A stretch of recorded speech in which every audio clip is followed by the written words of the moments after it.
Google sheets text function category में आज आप लोगों के सामने आगाज करना चाहता हूं। टेक्स्ट फंक्शन कैटेगरी के अंदर एक और फंक्शन है जिसका नाम भी है टेक्स्ट, और ये बहुत ही यूजफुल फंक्शन में से एक। मुझे मेरा डेट ऑफ बर्थ पता है, बट मुझे पता नहीं कि उस दिन कौन सा है। टेक्स्ट फंक्शन से स्वागत है। तो आगे लेके चलता हूं वीडियो में, और इसी तरीके के कई सारे एग्जांपल आप लोगों के सामने रखता हूं। Step by step in sequence सीखते जाइए और लाइफ में आगे बढ़ते जाइए, यही हमारा मकसद है। इनिशिएटिव लिया है, क्या हुआ? ब्रह्मांड। अब इसी Google sheets text function category में एक और फंक्शन इंट्रोड्यूस करने जा रहा हूं जिसका नाम भी है टेक्स्ट। फंक्शन का कैटेगरी भी है टेक्स्ट और इस फंक्शन का नाम भी है टेक्स्ट।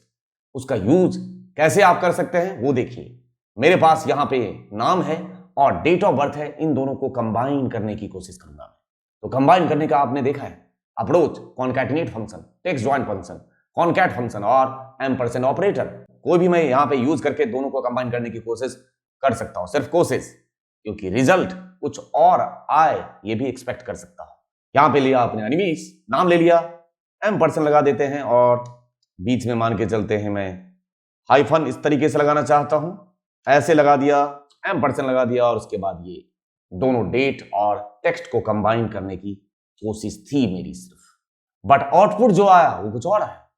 एनिमेज तो उठाया इसमें से, लेकिन जो डेट है वो डेट ना दिखा के कुछ और दिखा रहा है।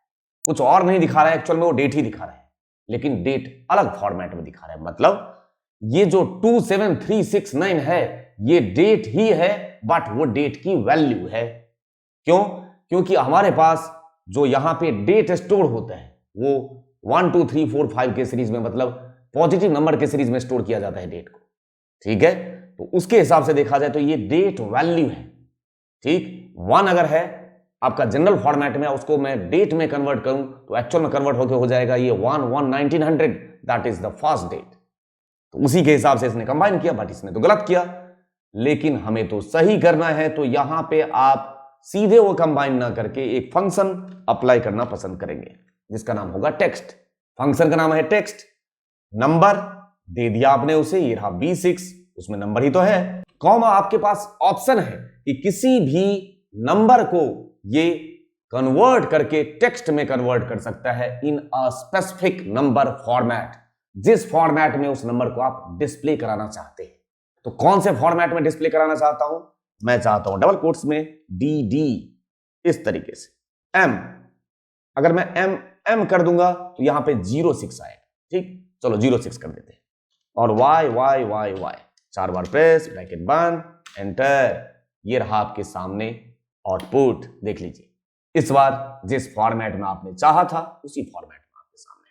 मैंने DD ले लिया तो पहले डेट उठा लिया, मंथ बाद में आप MM ले लो DD, फिर YY, जिस तरीके से आपको चाहिए उस तरीके से आप यहाँ पे रिप्रेजेंट कर सकते हो उस डेट को। तो डेट को रिप्रेजेंट करने के लिए आपने किस में कन्वर्ट किया? उसको टेक्स्ट में कन्वर्ट किया, क्योंकि डेट वैल्यू होती है। उसी तरीके से कई सारे यहाँ पे डेट का फॉर्मेट दिया गया है, जैसे कि ये डेट है, उसको मैं अगर इस तरीके से रिप्रेजेंट करना चाहूंगा तो मैं फॉर्मेट में पास कैसे करूंगा? देखिए, M 4 बार पास करेंगे, फिर D, फिर Y। मैं यहां बता देना चाहता हूं, अगर आप सिंगल M पास करेंगे तो 1 2 3 4 MM 01 02 03 04, 3 बार M पास कर देंगे तो मंथ का नाम लिख के आएगा जैन, FEB, फेब, MAR, मार्च।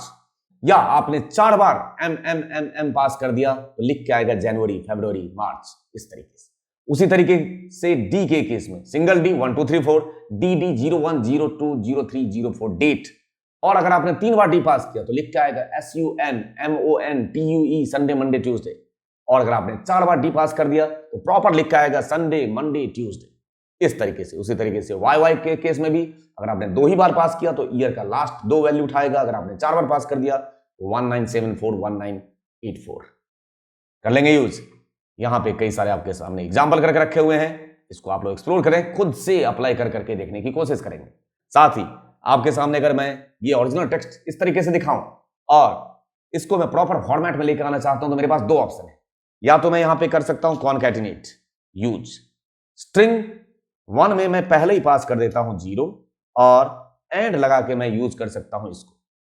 तो क्या करेगा ये? सब के आगे क्या लगा देगा? ये देखिए, सब के आगे ये इस तरीके से 0 अप्लाई कर देगा। एक तो तरीका ये हो गया। दूसरा तरीका ये हो सकता है कि इस तरीके से नहीं चाहता हूं मैं, तो मैं पास कर सकता हूं यहां पे फंक्शन जिसका नाम होगा टेक्स्ट।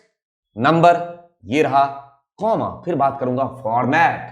तो यहां पे फॉर्मेट में मैं इस टेक्स्ट फंक्शन को किस तरीके से अप्लाई करना चाहता हूं, देखिए यहां पे डबल कोट्स में 1 2 3 4 5 6 7 वैल्यू ले रहा हूं।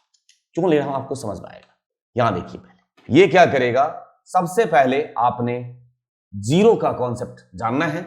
जीरो का मतलब होता है डिजिट प्लेस होल्डर, ये किसी भी डिजिट को होल्ड करके अपने पास रख सकता है। तो अगर मैंने यहां पे 7 जीरो पास कर दिया, दैट मींस 6 तो जीरो ही लगेगा, 7th पोजीशन पे वो 1 को उठाकर रख देगा, क्योंकि एक वैल्यू जो है वो जीरो अपनी जगह उसे दे देगा। उसी तरीके से नीचे आएंगे तो एक जीरो और कम हो जाएगा, उससे नीचे आएंगे एक जीरो और कम, क्योंकि ये उतने वैल्यू को अपनी जगह वो जो जीरो है वो देता जाएगा। समझ में आ रही है बात। तो इस तरीके से आप इन टेक्स्ट फंक्शन को यूज कर सकते हैं। अगर मैं टेक्स्ट फंक्शन की बात करूं तो आपको जीरो इस तरीके से अगर रिप्रेजेंट करना हो, देखो 00009, आप एंटर प्रेस करो नहीं लेगा, 9 आया, लेकिन आप चाहें तो इस तरीके से 00009 लिखिए, बट यहां पे अगर इसके आगे अपॉस्ट्रोफी पास कर देंगे, अब ये बन गया टेक्स्ट। ठीक है, यहां पे अब ये टेक्स्ट बन चुका है और आपके सामने है वैल्यू। साथ ही किसी भी सेल में अगर आप एंट्री जो करने वाले हो उसको टेक्स्ट में वो एंट्री शो हो, उसके और भी कई सारे तरीके हैं। आप इसका जो सेल है इसका फॉर्मेट चेंज कर दीजिए, उसको टेक्स्ट बना दीजिए, तब भी आ जाएगा। ठीक है, तो इस तरीके से आप टेक्स्ट फंक्शन को यूज कर सकते हैं बहुत ही इफेक्टिव तरीके से और उसका बेनिफिट आप उठा सकते हैं। उम्मीद करता हूं ये टेक्स्ट फंक्शन कैटेगरी के अंदर जो हमने टेक्स्ट फंक्शन को एक्सप्लोर किया उसके कॉन्सेप्ट को आप समझ पाए होंगे, और इसको जब भी आपको जरूरत होगी, जैसे किसी का डेट ऑफ बर्थ है और आप जानना चाहते हो कि उस दिन कौन सा है, जहन में कौन सा फंक्शन आना चाहिए, टेक्स्ट फंक्शन। ठीक है, इसको आप बहुत बेहतर तरीके से यूज भी कर पाएंगे। और अब आज का वीडियो में इस एंडिंग नोट के साथ समाप्त करना चाहता हूं। जिंदगी में अगर किसी ने सच में बहुत बड़ा किया है तो वो डिसीजन लेने से पहले डरा नहीं होगा, क्योंकि अगर उसने डिसीजन ले लिया, भले ही उस वक्त वो फैसला गलत लगा हो या रहा हो, उसने उस गलत लिए हुए फैसले को सही प्रूव किया होगा। नदी किनारे बाहर बैठ के सिर्फ इंतजार करने से बढ़िया है कि एक बार गहराई में जाके देखा तो जाए।